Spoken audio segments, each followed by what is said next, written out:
Hello and welcome everyone to today's Venturebeat webinar, Mobile User Acquisition Fraud, How to Find It and How to Fight It, brought to you today by Adjust. Before we jump into today's discussion, I need to clean up a few small details. First of all, the slides will advance automatically throughout the event. You are also going to be able to download a copy of the slides if you click on the attachment button. It's right on the top of the presentation window. You can also rewatch this webinar on demand starting about an hour or so after we're done recording. If you are experiencing any technical problems, just visit our help guide. If you click the help link in the Rate This box, that will allow you to give us a heads up that there is a problem. You can participate in the Q&A session today by asking questions at any time during the webcast. Just type your question into the Ask a Question text area above the video window. Then click the Ask a Question button. At this time, we also would recommend that you disable your pop-up blockers. Mobile acquisition fraud is a phenomenon fueled by, candidly, years of security neglect. There are really only three players involved: the publishers, the ad networks, and the advertisers. The ad networks wanted to deliver as many clicks and installs as possible, so they had a pretty distinct incentive to not go out of their way to question high numbers. The advertisers were also initially happy, as they seemed to be generating a lot of prospective customers. And a legitimate publisher would have no reason to game the system, as the truth would eventually be revealed and come back to haunt them. The idea of a fraudster creating bogus traffic, sometimes even without having any actual inventory, was not initially taken seriously. But these crooks are now doing serious damage to all three groups. They're diluting the value given to advertisers, who are paying for non-existent installs. They're ripping off ad networks, who have to refund the money. They're also making it much harder for legitimate publishers to earn revenue. The good news is that there are filters and analytic systems that can effectively identify these culprits and ideally cut them off. What are the best ways to defend against these hooligans? That's what we're going to try to delve into today. Our esteemed panel today is Eric Seufert, VP of User Acquisition at Rovio, Yevgeny Perez, VP of Growth at Supersonic, and Paul Müller, CTO, Adjust. Paul, I'm going to ask you if you can just kick this off with a technical overview of the best ways to defend against the mobile user acquisition fraudsters. What do you see as the biggest issues? I think we should start with the very definition of what fraud actually is, if I may advance to the slide. The thing that we're actually looking at, as you already described, is fraud in mobile advertisement inventory. Specifically, the one that we're looking at is for app inventory, meaning inventory that is targeted to generate installs or create specific engagements or attributions inside apps as a target. And we as an attribution partner felt in a relatively unique position to actually tackle this challenge, which is the question that we actually wanted to ask the audience, and I think is a good spot here, to figure out who they think is actually responsible for fighting this. Because as we looked at it, we've seen this develop over the years that we've been in business as a more and more serious issue. And when we did start the first test runs of our filtering system, we were actually shocked by the results. And that's why we decided to actually offer it as a product to our clients to actually do something about it. So in this case, fraud is any kind of advertisement spend that will be taken out of your pocket as an advertiser. So as we see the first couple of votes coming in, let's see what we're actually up against. Like, who are the people that, taking our hard-earned media money and are keeping it for their nefarious purposes? So I think the picture in most people's head is like something like this, that they're thinking of when they're thinking of the typical mobile app fraud. There's someone generating or faking installs by just, sheer brute force or mechanical turks or low-wage situations like that. And that is actually one of the most prevalent types of fraud that we're seeing. In total, we like to distinguish between two types of fraud, and I'll explain a little bit what a good kind of approach is to find the individual types and how they're actually structured. So actually just let's jump right in with the first type of fraud, which is that what kind of people think of the most as the kind of problem that is simulated installs and actually simulated behavior. That could be someone in a low-wage country sitting in front of 100 iPhones and installing your application over and over again. It could be someone running a completely simulated value chain inside the cloud, which is something that we were surprised seeing how prevalent it is. We've seen individual campaigns, specifically in the instance sector, reaching something between 30 and 50% of all installs reaching us clearly from a non-human destination, meaning they were generated in Google App Engine, DigitalOcean, or AWS by completely simulated devices, meaning specifically for Android, it is possible to simulate the advertisement, so the display of the advertisement inside an app, the click, the download, and even actions. We've seen machines being programmed so sophisticated that they were not just able to download the app, they were actually opening the app and creating a registration event and even using the app for a couple of times to kind of mask their behavior. They were also mimicking typical conversion rates, so not every click immediately led to conversion. So that is something that we were actually surprised to see at this extreme high level. There's also different or simpler types of this type of this fraud that we've seen in the past, specifically against less sophisticated tracking systems, where it is as simple as just looking at the traffic of the advertisement coming through, grabbing out a simple callback and firing it from your computer, and thus generating the necessary ping back to the network to tell them, hey, an install has happened, without any install ever occurring. I got slightly modified and advanced by trying to figure out what the tracking SDK, so for example ours as an attribution company, does send to our server, and to try to mimic that and tell our server that an install has occurred by imitating what our SDK would be sending to our server. The thing is that as I'm already describing on the solution side, that can be defended against if your SDK is sending fully encrypted traffic and actually has some authentication method that you can make sure that a request that reaches your server is actually originating from your SDK. We use a cryptographic principle that is called shared secret to achieve that.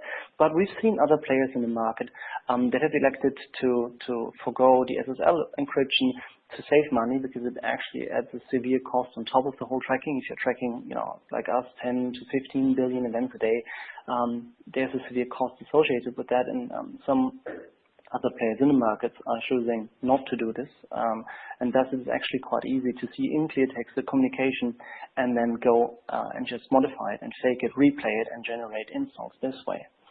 So as we're seeing, there's a whole bunch of different kind of approaches to not just kind of game the system, but just completely simulate it. Meaning, in this case, there is no real user involved, unless you count the people clicking hundreds of downloads on their iPhone. But they all share one common problem, which is something that we use to identify them. Namely, they all usually connect to the internet through a VPN. If they're coming from a low-wage region, they need to reroute their traffic from Southeast Asia into, for example, North America to earn the higher CPI, because you possibly don't want to buy thousands of downloads in Vietnam, you're buying them in North America. So to make it appear that these users are indeed situated inside the US, they use VPNs to reroute the traffic. And the same goes for the people that are running this from data centers. These devices are connecting directly from the data centers, and their SDK at the install time is telling us that it's connecting from within Google App Engine or Amazon. And so we use this criteria, namely their exiting IP address, as an identifier to say that this install is very unlikely to actually be made by a real human. As you know, we see that the normal VPN usage for an app is somewhere around 0.2%. And as I said, some of the intent campaigns that we ran the first couple of tests against reached somewhere between 10 and 50% of all installs originating somewhere from some cloud services. Last but not least, one of the arguments that we've heard, of course, is that VPN users are real people too. The problem with them is, of course, that you do not know their actual geography. So it could be someone from Iran VPNing into the US to have free unrestricted internet access. That is definitely a real user that will use your app. But the question is if that is someone that you're willing to pay US level CPI for. And in most of these cases, the clear answer from our clients would be no. This is someone I definitely want to track as a user, but I definitely don't want to end up paying the full North American CPI for. One of the other things that we're using, or that you can use to actually find out what these devices are, or if there's anything suspicious about them, is that we found that many simulators, and again that specifically affects Android, nicely enough tell you the underlying CPU architecture. In that case, usually it's some kind of server or Intel processor that doesn't appear in Samsung phones, where you can say this should be an ARM processor, but it is an Intel processor. So that is also something that we use our SDK for, to actually identify devices that we don't trust. So the whole, the lowdown of this type of fraud is that you actually do not trust the install itself. That is something where you don't use click data, specifically not individual click data. I'll get to that in a second, to identify the fraudulent behavior, but you actually look at the authenticated traffic from the SDK, where you have a certain level of trust that this traffic is at least harder to tamper with, and that you can make out certain patterns that are clearly non-human behavior. So that is the most known and most prevalent kind of type of fraud that people think about when they think about mobile app fraud.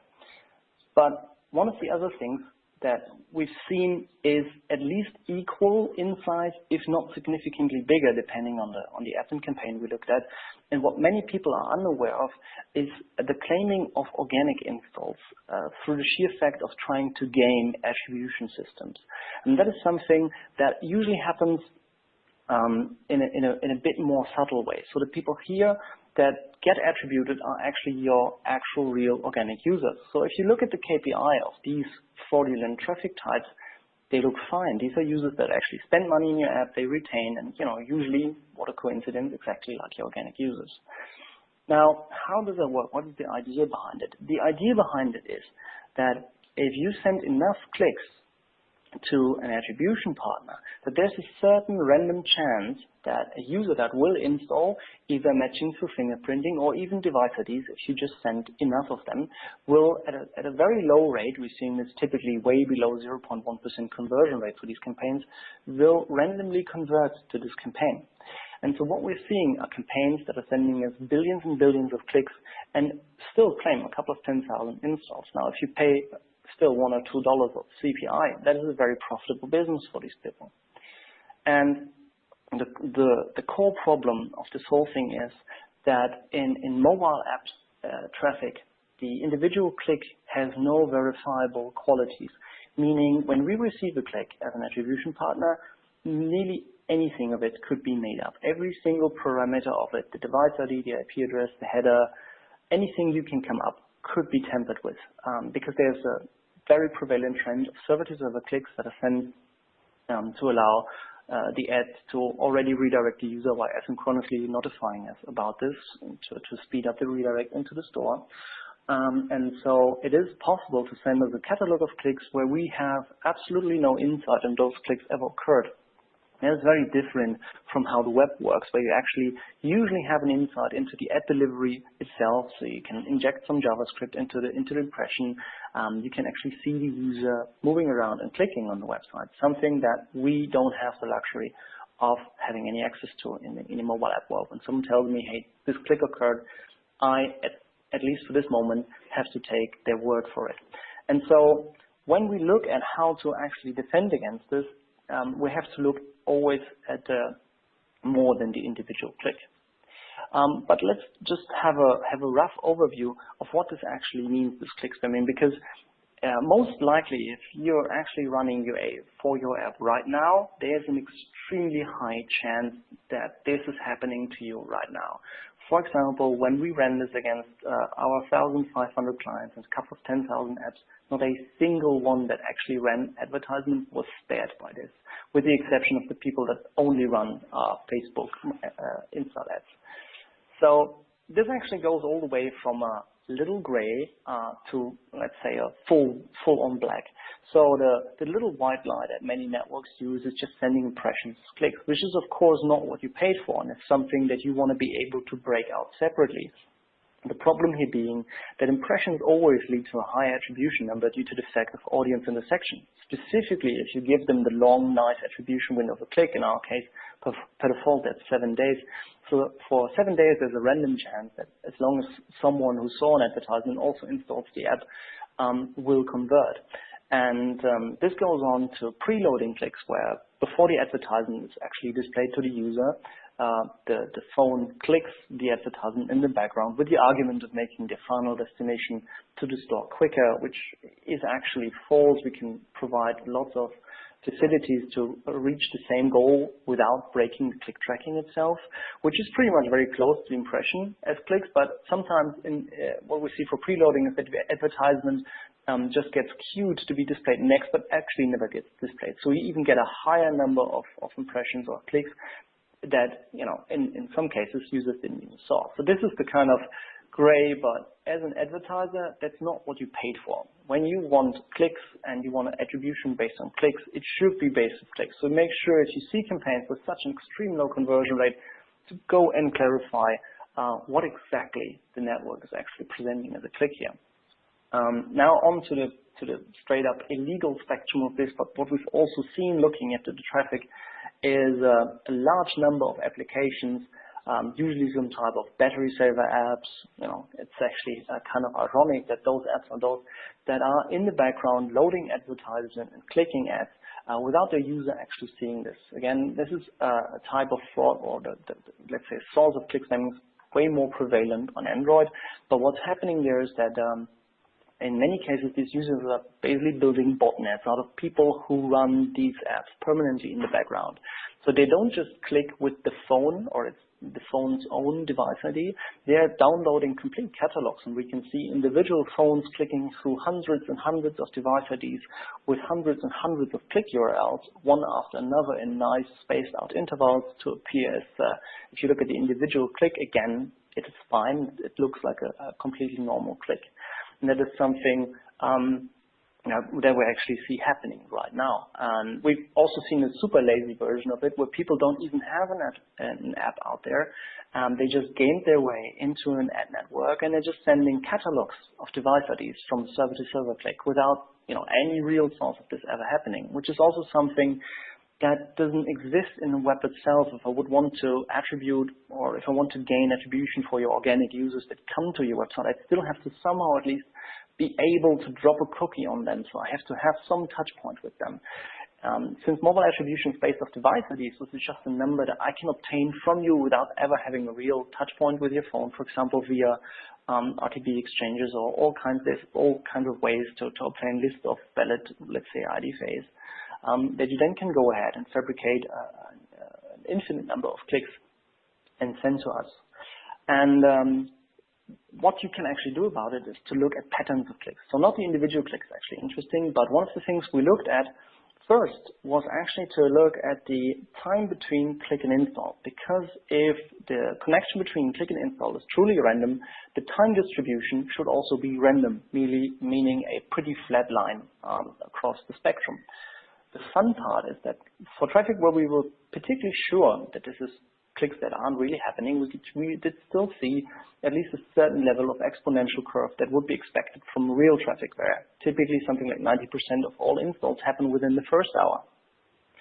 And those campaigns still manage to something like 40, 50, 60% of all the installs happening in the first hour. So we were really irritated by how they were doing this. So when we looked at it, we actually found out that the fraudsters had already adapted to this measurement of trying to figure out the click-to-install time. And we're sending the same click over and over again in equally spaced out intervals of 15 minutes, 30 minutes, or an hour to make sure that as last click attribution wins, that the last click is never very far away from the randomly matched installs and thus produce a nice little exponential drop-off. So if you're just looking at that metric alone, you'd had a hard time to clearly identify the campaigns that were completely made up clicks. And so the first thing we did was actually limit the number of clicks that we allow per install to match. So we looked at individual installs, and sometimes we had hundreds and hundreds of clicks, all from exactly the same device ID, all from exactly the same URL pointing to the exact same install. And so these clicks are now disregarded in the system, marked as fraudulent, and then we go and look for other clicks. And many times what we've seen is that these clicks steal the attribution from real publishers that send an original click slightly before the vast number of fraudulent clicks, because real clicks, sadly, users don't click the same advertisement hundreds of times during the course of a day.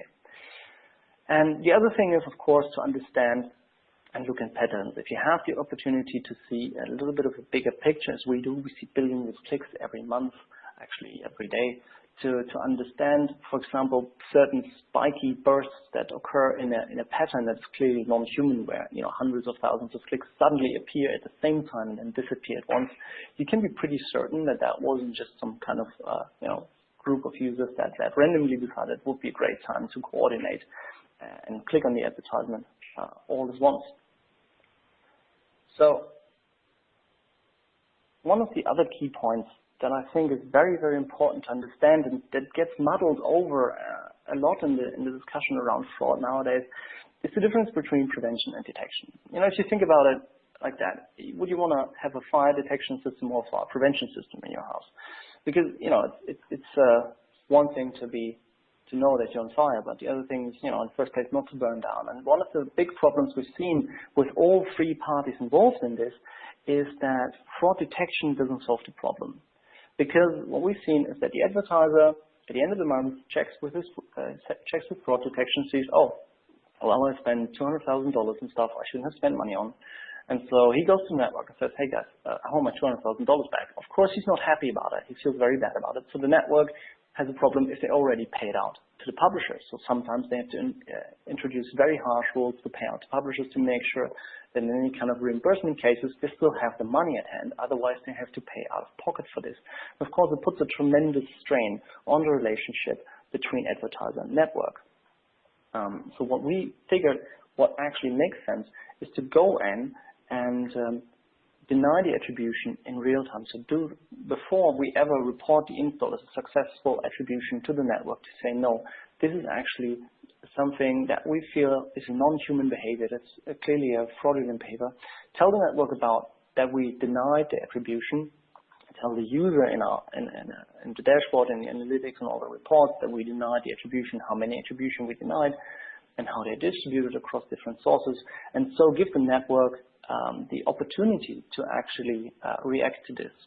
And so the prevention approach vastly reduces stress, because one of the things that we figured in the first test run with a very big client that actually saw hundreds of thousands of dollars in a single week not being spent on a certain campaign once this was turned on, their reaction was very different from before, where we actually told them, after the fact that we measured it, they said, well, good thing I didn't spend any money, and they were, very much relaxed about it, because they didn't have to go to the network and say, hey, I want my money back.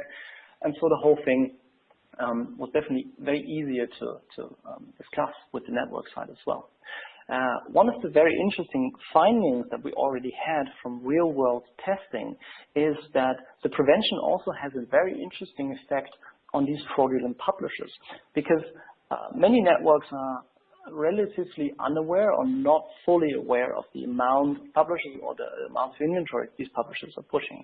So what we see is when a client turns on the fraud prevention suite is actually that for the first couple of days, we're seeing very, very high levels for certain types of traffic that get rejected. But within 1, but maximum 2 days, all of those rejections are gone.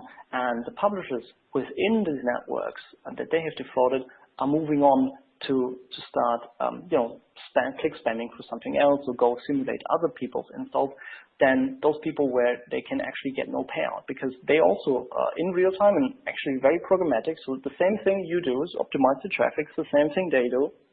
So they look at their data in real time. Most of the time, it seems to be even automatic systems, and they move their traffic out if they're not getting attributions, if they're not getting payouts for this type of behavior. And so to sum up is what we decided to offer, because we felt actually in the position that, because we're sitting in a neutral position in the market to offer to our clients, is to say, we want to offer you a fraud prevention suite that bundles our know-how, the insight that we have into the market and the scale that we have across so many clicks and installs every day, that we can detect patterns and filter them out in real time, to bundle this and actually offer it as a single prevention suite that our clients can simply turn on with a flick of a button. So yeah, I think that's a good enough overview to get started around this topic. Thank you. Thanks very much, Paul. That has certainly covered a lot of ground. Let's just for the moment zero in on a couple of things. One of the more frightening details you were getting into was that clearly the bad guys here can change their specs. They can change their data in almost any way to try to replicate. So in other words, once they understand how you're detecting, they can change their behavior repeatedly to try to stay a step ahead. How do you counter that, or how is that effectively countered? Well, we try to look at criteria that are not so easily fakeable. For example, as I said, we know that the traffic between our SDK and our server is authenticated. We use a shared secret, we call it the app token. The attacker doesn't know it. It's hard compiled into the app, and it's only ever communicated through SSL. So it's particularly hard to break out, and most attackers are not even aware how it just works or that we even exist. So they cannot just fake the SDK call to our server, meaning the app itself actually has to run. By the app having to run either in a simulated environment, which is usually unfeasible from your home data line in a sufficient scale because you have to simulate thousands and thousands of devices, meaning you have to run it in a data center, which is something we can spot, or you have to VPN it from a very low wage country, typically Southeast Asia, to your destination market, which also nicely enough shows up on the list of IP addresses. This is a fact that's very, very hard to change. It takes a complete different level of criminal energy to be able to reroute all of your traffic to actual mobile provider IPs.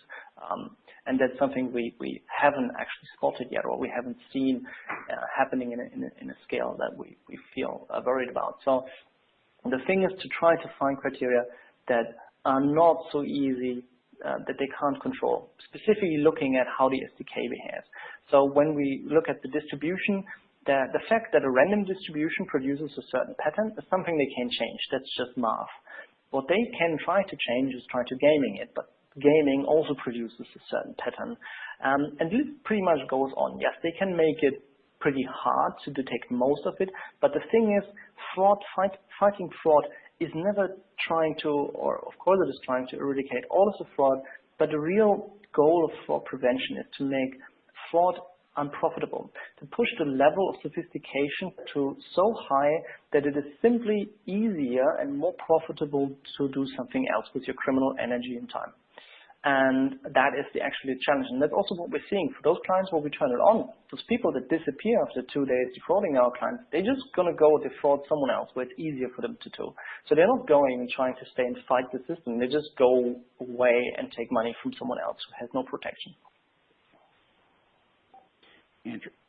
Interesting. So we're really talking about, I love the ROI argument that simply the more difficult, the more hoops you force the bad guys to jump through, the less efficient it's going to be for them to attack your clients. Exactly. I'd like to bring in some of the other panelists, and let me throw something over to Yevgeny. That's Yevgeny Peres, VP of Growth over at Supersonic. Yevgeny, one of the things that you have talked about is that it's very frustrating in fighting user acquisition fraud that there are not any widespread industry generally accepted terms, or at least that there's no good consistent definition for those terms. How big a problem are you finding that? I think part of the purpose of this webinar is to get that aligned between all the different players in this ecosystem. Obviously, once this is clear enough, and I think Paul did a great job explaining and putting the finger on the right terminology, and the next step will be really fighting these types of fraud with all of us combined. I think that's a big step, this webinar. And I think this year, finally, the networks, the attribution partners, the advertisers are finally talking about it in a transparent way where everyone are sharing their insights. And I think all of us together combined can really put a stop to this. Right. That's good, but that doesn't address the definition question. One of the things that you've talked about is that there is no generally accepted definition for this.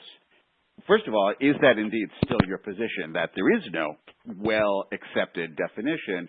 And if so, how is that hampering prevention efforts? I think for the most part, there's no official definition.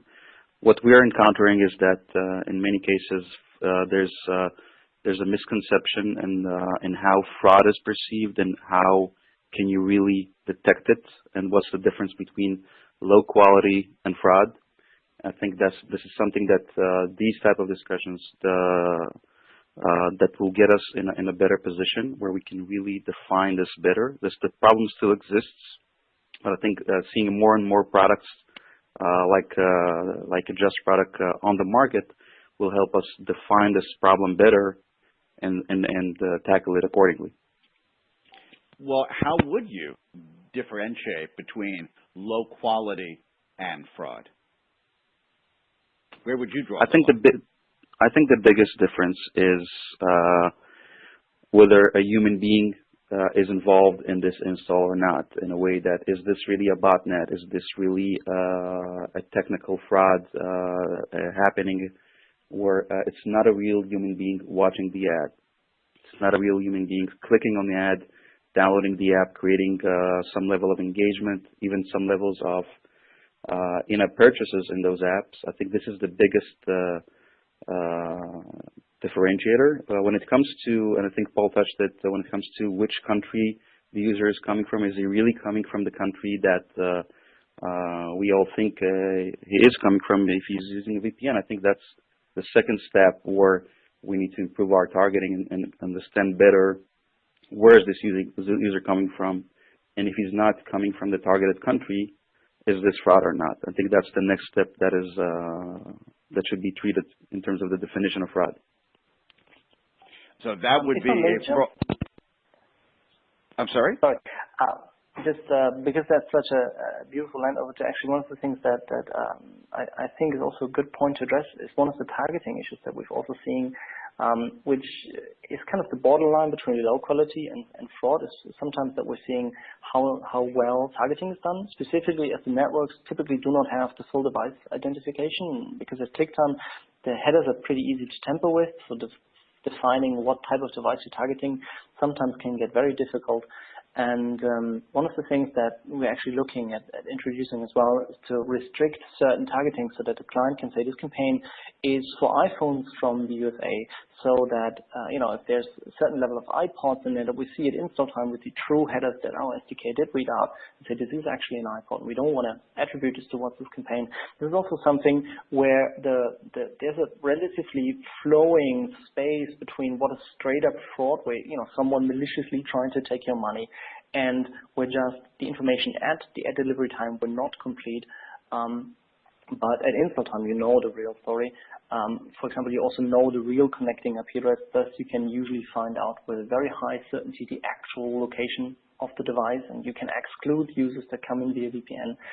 There's also something that we'll be adding, and that is always going to be a single opt-in filter. So per setting, you'll be able to say, I don't want this type of traffic in this campaign, and I want this type of traffic in this campaign. And I think the important part is communicating it, for example, to the network partners and saying, and also without this kind of negative connotation saying, hey, you tried to do something shady here, but actually saying, look, we had to reject this install because it wasn't actually the exact targeting, because this is what was targeted and this is what we saw. Same goes for different kind of pattern rejections, where the difference between low quality traffic who may send a lot of clicks, but they're still actual clicks, and something that's just sending clicks that are not real clicks, can get very, very thin in definition to say, look, we've rejected this because there were too many clicks that had such a very weird behavior. And I think that's also the communication part across the ecosystem, I think, is one of the real key aspects. No, that makes sense. Yevgeny, let me just ask you one other another matter. You have also argued on a few occasions that it is typically taking advertisers a really long time to detect the fraud organically. In other words, if they're not doing anything particularly unusual, they can not even be aware of the fraud for a long time. How can they miss such blatant fraudulent behavior? Why is it that it takes an advertiser typically such a long time to detect this fraud? I think until recently, the lack of tools. You look at the common marketer, and the amount of tools he's using, the type of tools he's using, the type of focus he has on this. It varies, and the lack of real tools, I think, until recently, have really, it prevented the marketers from really catching things on time. Catching things on time is, from my perspective, it's catching it on the impression level, on the click level, and if it's not possible, then on the install level. And I think this is something that is changing drastically because we are talking about it, because it is something that people are more and more aware of. It's something that we cannot look away from. And I think this, historically looking at 2013, 14, even last year, this is something that was happening way too late, I think, from the marketer's perspective, when they thought they've achieved their campaign objectives, they've achieved their budgets, and actually they did not receive what they expect. And I think that's the biggest change I think we're going to see this year, where people will have better tools. Networks will be smarter in blocking these things on the impression, on the click level, preventing this in actually real time and not only detecting it a month later. Can I jump in really quickly? Please. Yeah, just to kind of add to that. So I mean, I think I agree with everything that Yevgeny said. By the way, this is Eric. But I think here is a really good example of the sort of intermediation of tools providers between marketers and advertising networks. And I think this kind of like is probably the clearest example of what's happening in mobile marketing, which is that, you had probably like 2013, 2014, these big teams that were like pretty vertically integrated across a bunch of different skill sets running mobile marketing, right? So like you might have a mobile marketing team at a gaming company or at a big mobile retailer or whatever, and they had, an engineer on staff who was doing all the cost integrations for the networks, and you had maybe even a fraud analyst, and you maybe even did attribution in-house, and all these things that were potentially possible to do then, just because, the entire ecosystem was less mature than it is now. But now, I mean, fraud is a really good example of seeing, well, okay, actually the ecosystem has matured. I mean, not in a good way, obviously, but the sort of like fraudsters, their tactics have become so mature that there's really no way that an advertiser can handle this in-house. I mean, you'd have to dedicate a staff of people to do it. I mean, I don't know how many people Adjust has on staff building and maintaining their fraud tool. But I mean, you'd need so many people that, at that point, you really start to question whether you're a mobile game developer or a mobile commerce company as opposed to like an ad tech company, right? And so I think here's definitely where you see these, the tool chain get a lot more sophisticated but become a lot more crucial, right? Like there's just no reason, from my perspective, that a mobile games developer should be focusing on this kind of technology in-house. It's too sophisticated. It's too far beyond the scope of what their sort of primary objective is, which is to make great games.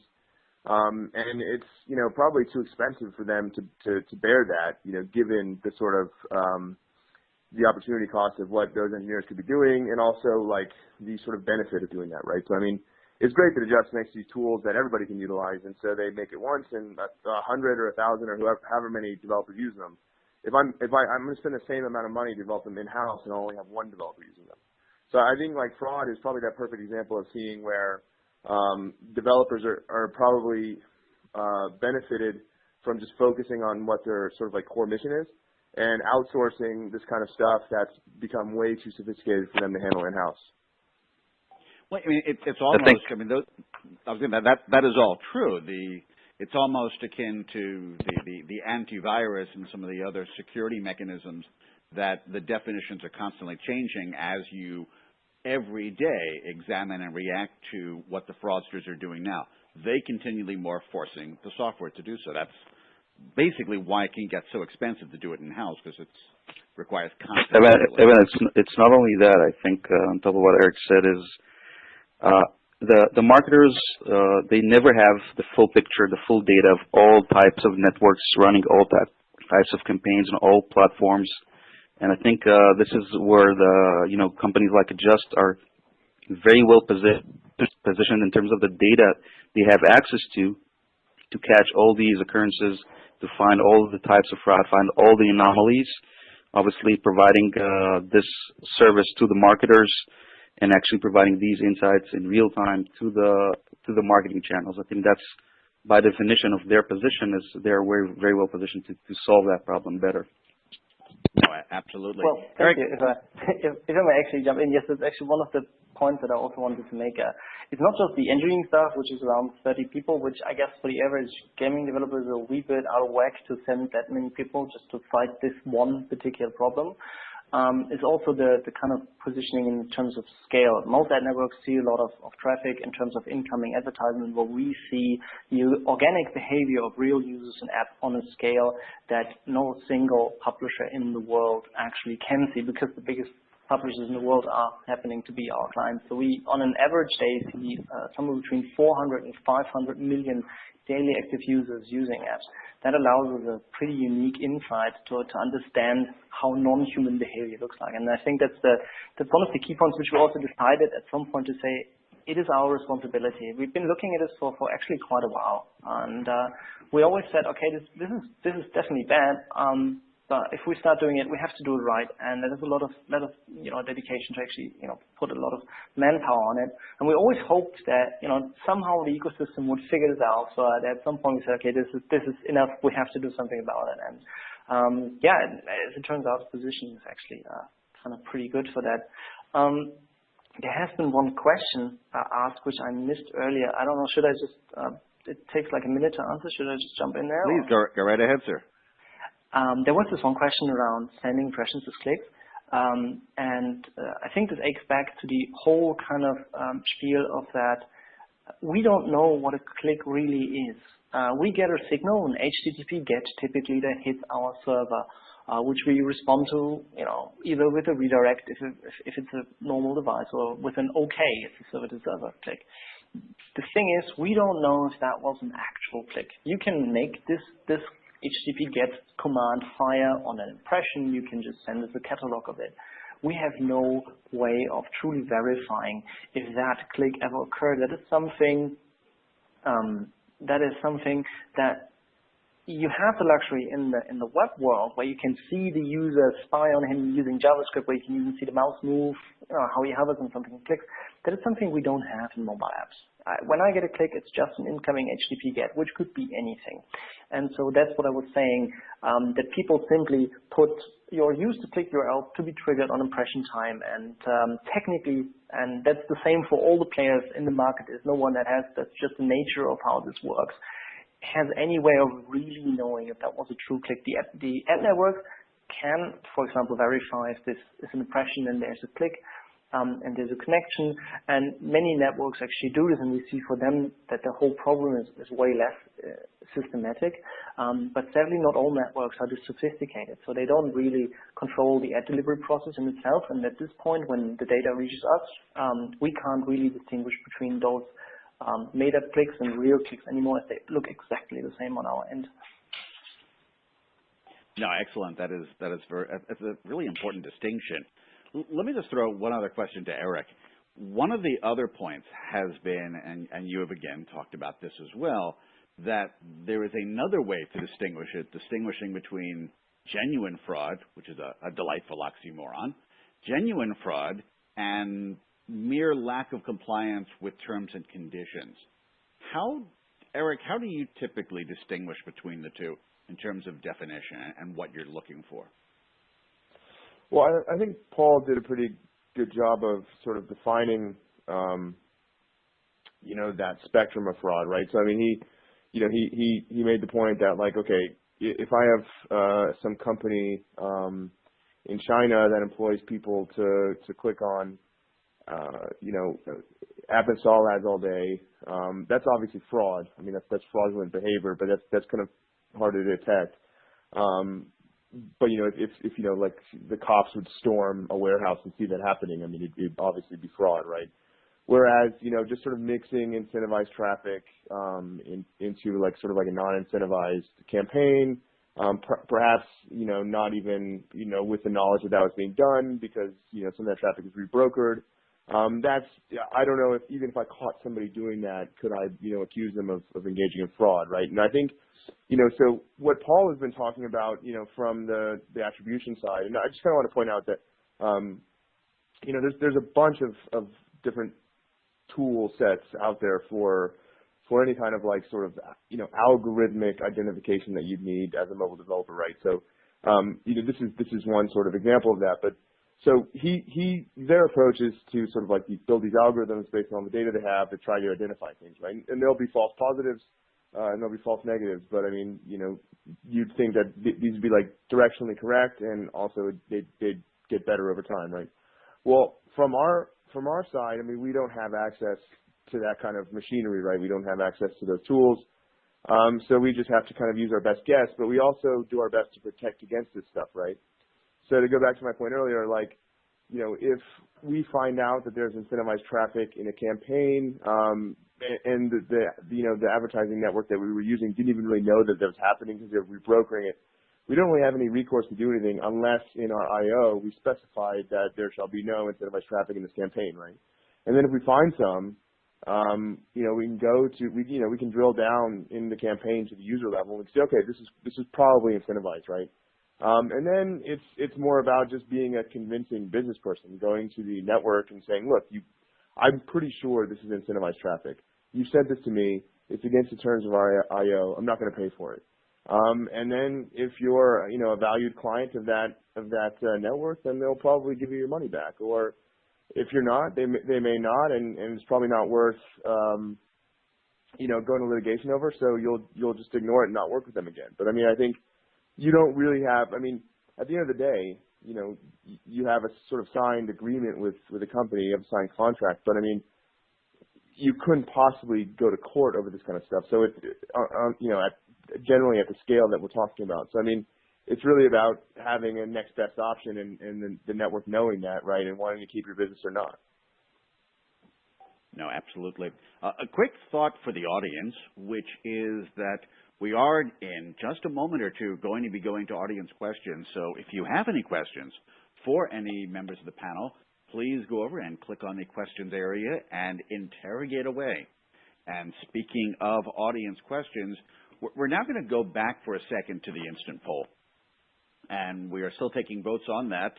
And if we can go to the instant poll question, we are okay. Something just happened. All the votes went away. Okay, well, we were still asking people to vote on that, but let's take a look. Before we get to the results here, let's just throw it back to the panel. And if we can start with Paul. Paul, what is your prediction as to how the audience is going to vote on these three? So the question again was, who's responsible for preventing fraud? And the options were advertisers control the money, the attribution partners, or the networks.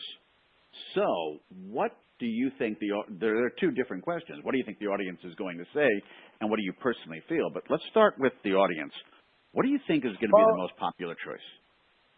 I think I'm cheating a bit, but you can actually still see the responses. It's just I think the voting has been closed now. You can actually see the results in the interface. So I know the users are predominantly saying network, but I would have guessed that they also see, of course, my perspective, being the attribution partner. The problem I think is lies in two things that have to come together: the ability and the incentive to do it. And I think from the advertiser's point, it's the ability or also the focus. Like as Eric already said, they don't want to employ dozens of engineers for each and every thousands of the publishers, for example, that work with us.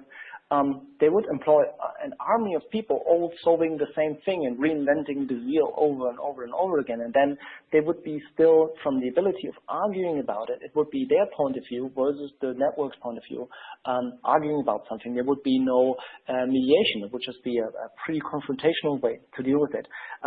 If you look at the networks, you have an incentive problem. Of course, many networks have one incentive is that they want to have clean traffic to provide higher quality to their users.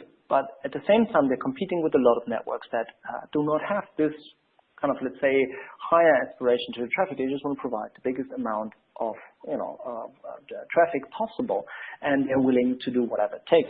And competing with them is, of course, a little bit unfair because they couldn't say, look, the other guys are not doing this. I'm doing this. I'm okay. Everything's on my side fine, but this guy isn't doing this. So if they would actually, if a network would prevent all fraud in their system, they may even potentially hamper, if they are the only ones doing it, their competitive field, because they would appear suddenly as if they have less traffic than a competitor who doesn't filter it. And so to conclude my thought, we sit in the middle between them. We're the mediators. We do get paid by the publisher to provide the most unbiased view. That's actually a pretty nice thing to get paid for. But we have no business affiliation with the networks. We partner with them technically to send them the data that they need. But we do not get money from network if they get more attribution. So from that end, on this side, to say we don't care about the actual result. We care about that the result is precise. We don't care about if the result is good or bad for the individual network. That's something that we have no bias for. So we felt that we have the ability. For us, it makes sense to build it once and provide it to thousands of people. And we actually sit in a neutral enough position where the advertiser can say, look, adjust that. This is something that I don't want to pay money for, which is a better position to be in from the advertiser's point than to say, look, I don't want to pay for this. Because, of course, the advertiser would always say, I don't want to pay for any of this. And so that's why I think that the attribution partner actually is the kind of golden spot for this kind of prevention system. Okay. I was just looking for an A, B, or C, but that'll do. Eric, what do you think the audience is going to vote for? I think they're going to vote for C. Why do you think they're going to vote for C? People love to blame networks and accuse them of doing all sorts of pernicious stuff to try to make money. Excellent. That is a good thought. And before we reveal the answers, Yevgeny, what is your guess as to what the audience is going to go for? Yeah, it's I think definitely C. And the main reason is this is the entity you're paying for the service, and if you feel that you're being tricked, taking from this entity, this is who you blame. I think solving this problem is something else, but who to blame, I think that's the easiest part. Excellent. Well, the answer is the audience, you have all indeed chosen C. The top answer at 45% was networks control their publishers. The second top choice was the attribution partners, coming in at 30%. And the third answer were the advertisers, coming in at 24%. Another way to look at those numbers, though, is you are evenly split, 24, 30, and 45. It is not as though one choice was an overwhelming favorite. The audience was split, but indeed, definitely, networks were their favorite villain in this regard. So any other thoughts on those choices before we go to the audience questions? In that case, audience questions we shall go to. All right, let's see what we have got here. So, Eric, there was a question for you, which is that, I'll just read it from here. Since click spamming publishers poach organic installs, the perceived value of the affected campaigns is generally quite high. To what extent might this artificially good value dissuade a user acquisition manager from drilling down into campaigns with suspiciously low CR or unusually high click volumes? That's a really, really good question. I was kind of hoping to avoid it. I wish I had an answer for it. To what extent? I would say to a pretty minimal extent. I think, as running campaigns, you've got your hands full with just basically, trying to keep your margins steady and keep traffic steady, and then actually build some sort of strategy on top of that. And I mean, there's just not enough time. And that's also not it's not really your primary focus to sort of validate every campaign that you've run. I mean, you've got to have some sort of expectation of delivered quality from the partners you work with, right? And so here's one of those. So we had the interview last week ahead of this, and I said, look, to some degree, there's some level of fraud that you have to accept as a cost of doing business. And this, from my perspective, this would be, one of those instances where you just say, I can't really identify this. I don't know. There's no way for me to know that this user would have organically installed the app had this click farm not sort of like stolen their attribution, right? So here I have trust in the sort of partners that we work with to sort of detect fraud. And I have trust that, if a campaign backed out and if it was ROI positive, I accept that there's probably some percentage of the users in that campaign that may not have been delivered through the sort of mechanisms that I would have liked, but the campaign was profitable. So I mean, to what extent it would prevent me from drilling down? To a great extent, I guess. I mean, I probably wouldn't do it if everything looks good from a campaign level. I mean, we don't have a 200-person UA team. We have 7 people, so I don't think I would ask people to randomly audit campaigns and take a look at the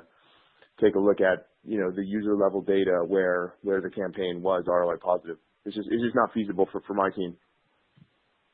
No, absolutely. We have just got 2.5 minutes left, and let me just ask a quick question. And let me throw it over to Paul. I just want a quick answer if we can. One audience member writes in that they're already doing IP checks, click to install mean times, user data checks, etc. But what they're finding is that everything we do to detect fraud is very reactive, obviously occurring after the fraud has occurred. How effective is a proactive strategy? So what's a quick answer to that? I think that was the whole kind of key point that I was saying, that even if we do just the same things, we can do them at the time the attribution happens, which is the crucial time, because based on our attributions, most of the time the payout happens. So we do have our fraud prevention suite is called prevention suite for good reason, meaning that if you use that, we may use exactly the same things you do, but we actually do them in a way that the network never gets the attribution, never gets the install, and you never have to argue with them. Excellent. Well, that is excellent. We would love to have more time to jump into some of these other questions. We will respond to all the questions that were submitted. We'll do it after the event, so everyone will get answers to that. And I would like to thank our panelists today, Eric Seufert from Rovio, Yevgeny Perez from Supersonic, and Paul Müller from Adjust. And of course, we'd like to thank you for clicking over and listening to us today. I'm Evan Schuman, signing off for Venturebeat. This webcast is copyright 2016 by Venturebeat. The presentation materials are owned by or copyrighted, if that's the case, by Venturebeat and Adjust, who are solely responsible for its content, and the individual speakers are solely responsible for their content and their opinions. Thank you very much for your time, and have a great day.